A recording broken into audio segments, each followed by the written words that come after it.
शायरी मेरे नबी के लबों पे आना लहा होगा। जब मेरा नबी दुनिया के अंदर आया तो माहौल कैसा था दुनिया का? हर तरफ घंघोर घटाएं छाई हुई थी।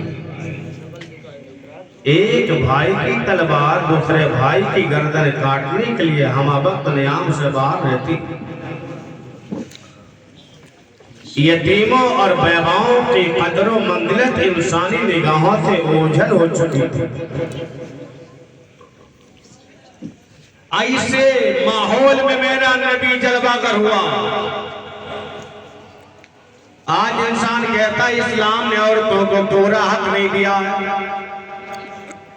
इस्लाम ने औरतों को घर के अंदर मुक़य्यद कर दिया है, औरतों का बराबरी का हक होना चाहिए। मैं कहूंगा तुमने इस्लाम को समझा ही नहीं है।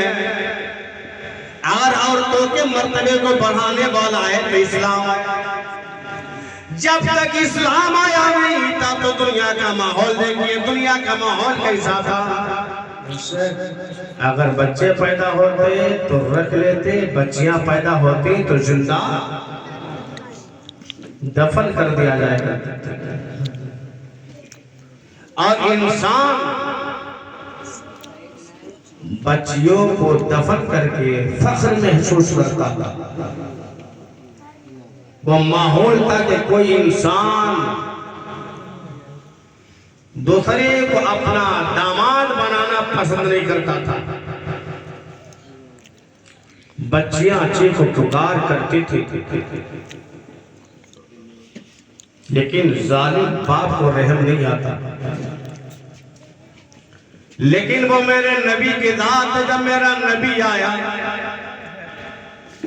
तो मेरे नबी ने इरशाद फरमाया जिसकी 3 बेटियां हों और वो 3 बेटियों की परवरिश करे, शादी कर दे, वो जन्नती है। सुभान अल्लाह। सहाबा ने अर्ज किया या रसूल अल्लाह, अगर किसी की 2 बेटी हो? मेरे आका ने फरमाया अगर 2 बेटी हो, परवरिश करे वो जन्नत, शादी कर दे जन्नती। सहाबा कहते या रसूल अल्लाह, अगर किसी की 1 ही बेटी हो? मेरे आका फरमाते अगर 1 बेटी हो, परवरिश करे, शादी कर दे, वो भी जन्नती। जब लोग बच्चियों को जिंदा दफन किया करते थे, ऐसे मौका पर मेरे आका ऐलान फरमाते जो बच्चियों की परवरिश करे, शादी करे, वो जन्नती है। सुभान अल्लाह। आज इस्लाम पे कई चरू चलने वालों, तुमने इस्लाम को समझा ही नहीं है। अगर तुमने इस्लाम को समझा होता तो इस्लाम पे कीचड़ न उछालते। नबी की आमद से पहले माहौल ये था, अगर किसी औरत का शोहर खत्म हो जाता, हल्की झनकार कम करो, आवाज कम नहीं,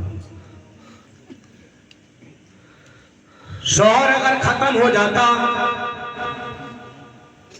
तो औरत को कूड़े खाने पर बैठाया जाता।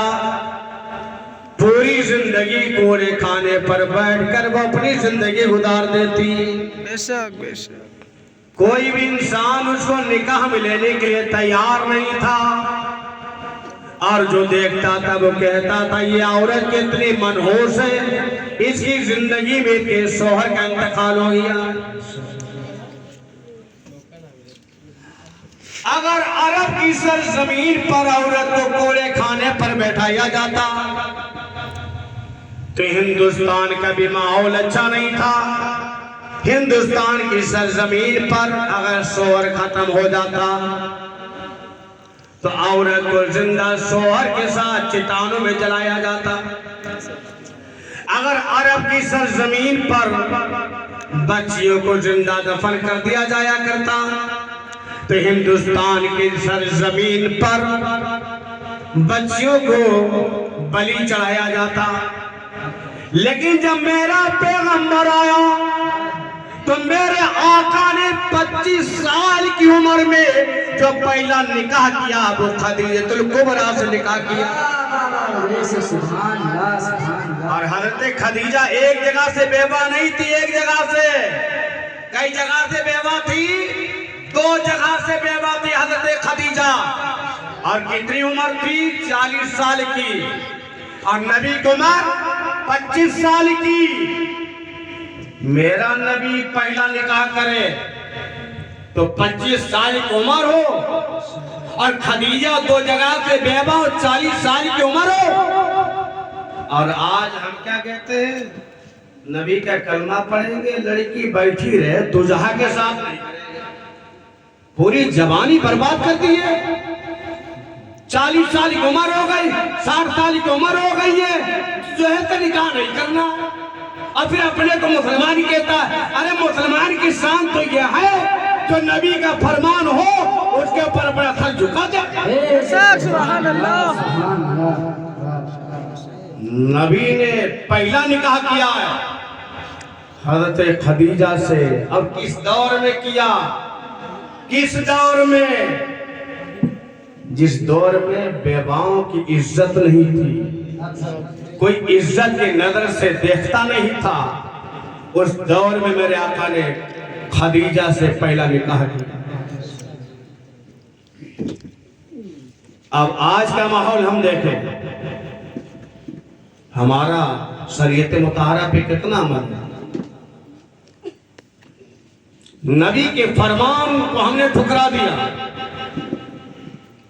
मेरे आका फरमाते हैं निकाह को सस्ता करो, निकाह को सस्ता करो। जब निकाह सस्ता होगा तो शादियां जल्दी होगी। अब निकाह सस्ता करो। अब हमारी अवाम ने क्या समझा कि सस्ता कैसे निकाह किया जाए? सिर्फ महर कम मांग लो। और लोग क्या कहेंगे? मौलाना साहब शराब पे मरी वाला महर बांध दो। शराब पे मरी महर याद आए? तुझे जहेज याद नहीं आया? जहेज नहीं याद आया? शराब पे मरी वाला महर याद आया? शराब पे मरी वाला।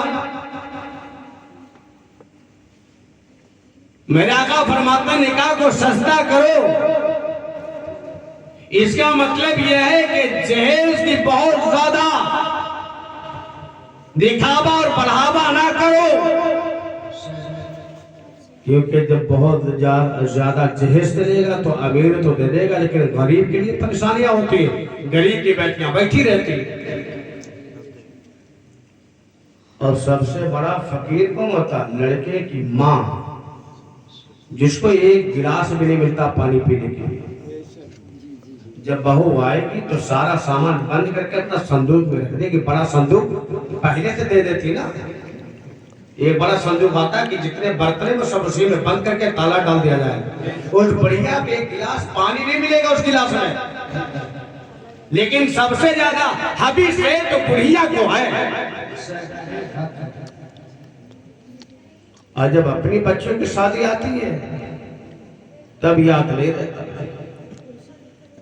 बच्चा पैदा तो खुशी है, लड्डू भी बटेंगे। अब बच्चे पैदा हो जाए तो बुढ़िया का मुंह पहले फूला। हालांकि खुद उसकी भी 3-4 बच्चियां हैं, बच्चियां उसकी भी हैं, 3-4 बच्चियां हैं, कोई परवाह नहीं। अगर बहू की बच्ची पैदा हो गई तब उसका मुंह फूलेगा।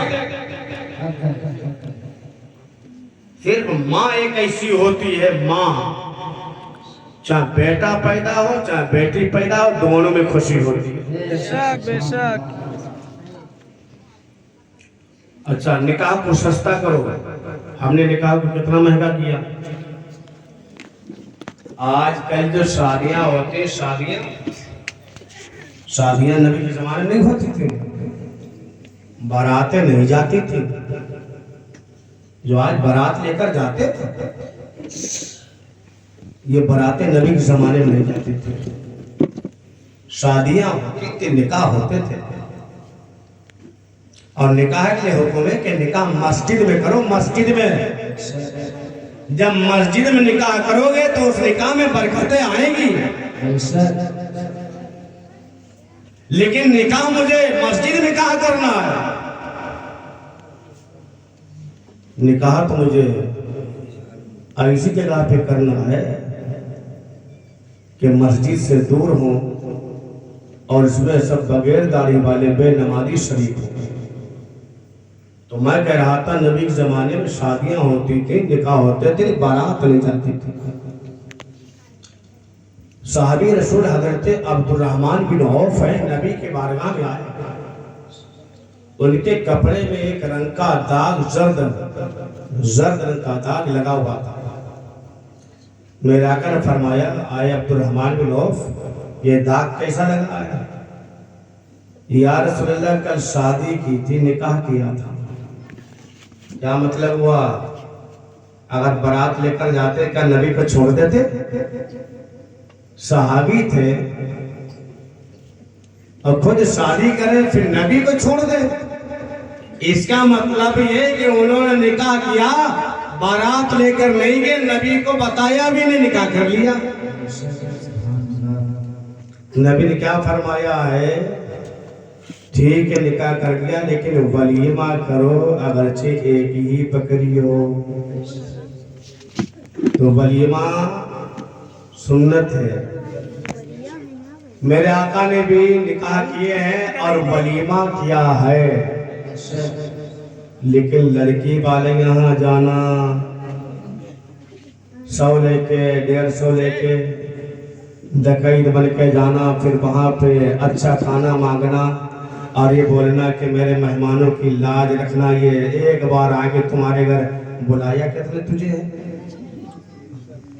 ताज्जुब तो इस बात पे कि बुलाया तूने अपने घर, एक कागज तूने दिया और खाना जाके लड़की वाले खिला रहा। लड़की वाले ने दावत दी नहीं थी। ये जबरदस्ती का खाना है, जबरदस्ती का लड़की वाले यहाँ। मुख्तसर तौर पे जाओ लड़की वाले यहाँ, तुम्हें अल्लाह ताला दे, वलीमा करो, धूमधाम से वलीमा करो, वलीमा में खिलाओ। लेकिन नहीं, हमको शादी के मौका पे बारात लेकर जाना है, सारी इज्जत जो है वो लड़की वाले। अब बाराती बनके अगर जाए, बाराती बनके हमने खुद देखा तो बाराती जाते तो इतनी वहां पे हनक दिखाते मालूम जैसे अभी मुख्यमंत्री कोई आया। होता नहीं होता ऐसा? लड़की वालों पे हनक दिखाते हैं। सालन नहीं है, लोग लेके आओ, खाना खिला, वैसे खाना खिला दे, तेरे गुलाम है, कर तू गया क्यों? वलीमा कर, वलीमा में आम दावत कर। और सबसे बुरा खाना कौन सा है वलीमा का? सबसे बुरा खाना वो है जिसमें अमीरों को पूछा जाए और गरीबों को ना पूछा जाए। वलीमा में ये अदला बदली नहीं देखी जाती है। उसने हमें कारण दिया था, उसका मुकादना लिखा, उसी को देंगे, गरीबों को बोला। लेकिन तूने तो उसको दावत दी है जिसका काफी नाम लिखा होगा। वलीमा के अंदर तो गरीबों को छोड़ देता। परवरदिगार आलम फरमाता है, जो मेरा नबी दे उसको ले लो, और जिससे मना फरमा दे उससे रुक जाओ। मेरा नबी जब दुनिया के अंदर आया तो परवरदिगार आलम ने नबी को मुख्तार बनाकर भेजा है।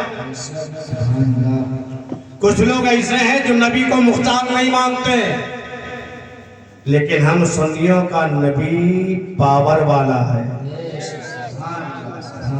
अच्छा, जब मेरे नबी ने 40 साल बाद नबुव्वत का ऐलान किया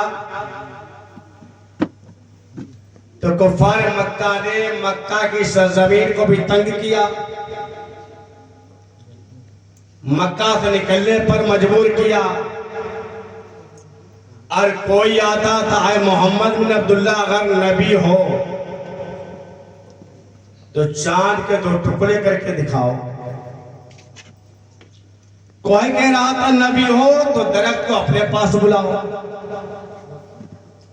कोई आता था कहता था अगर नबी हो, ये खजूरें लगी है, ये आपका कलमा पर दे। कभी गौर किया ये लोग मुतालबा क्यों कर रहे थे? कोई कह रहा था चांद के 2 टुकड़े करके दिखाई अगर नबी है, कोई कह रहा था दरख्त को अपने पास बुलाओ, कोई कह रहा था इन खजूरों से आप कलमा पढ़वाइए। इसका मतलब ये है कि उन्होंने कलमा नहीं पढ़ा था, लेकिन वो लोग इतना जानते थे कि जो नबी होता है उसके पास ये कुव्वत ये ताकत होती है। हबीबी अमनी आए, हबीबी अमनी ने कहा मोहम्मद बिन अब्दुल्ला, मैंने सुना है आपने नबुव्वत का दावा किया है। हाँ मैं नबी हूं। अच्छा तो चांद के 2 टुकड़े करके दिखाओ। मैंने कहा हबीबी अम्मी, अगर सवाल करता तो जमीन की किसी चीज का करता, नबी हाथ में पकड़ लेते उसके 2 टुकड़े कर देते। तूने आसमान के चांद का सवाल किया, चांद के 2 टुकड़े करके दिखाओ, वहां तक हाथ कैसे पहुंचेगा? हबीबी अमनी ने भी कलमा नहीं पढ़ा था, कलमा। हबीबी अमनी से जवाब मिला कि तुम्हें खबर नहीं है, मैंने कलमा नहीं पढ़ा है, लेकिन इतना तो मैं जानता हूँ जो नबी होगा उसको हाथ वहां पहुंचाने की जरूरत नहीं होगी, इशारा करेगा चांद 2 टुकड़े हो जाएगा। नबी ने इशारा किया, चांद 2 टुकड़े हो गए। मेरे आका फरमाते हबीब कुछ और तमन्ना है? हाँ हाँ या रसूल एक तमन्ना और है। मेरे आका फरमाते तुम बताओगे मैं ही बता दूं? अच्छा जो दिलों का राज जाने पर नबी नहीं होगा? आज ऐसा बेअकला इंसान नबी का कलमा भी पढ़े और फिर के नबी को पीठ पीछे की खबर नहीं। नबी फरमाता है मैं बताऊं या तुम बताओगे? या रसूलल्लाह आप ही बता दीजिए। मेरे आका फरमाते तुम्हारी एक लड़की है यमन में, क्योंकि हबीब यमन से आए थे, अपाहिज है, मफलूजुल आजा है, तुम चाहते हो कि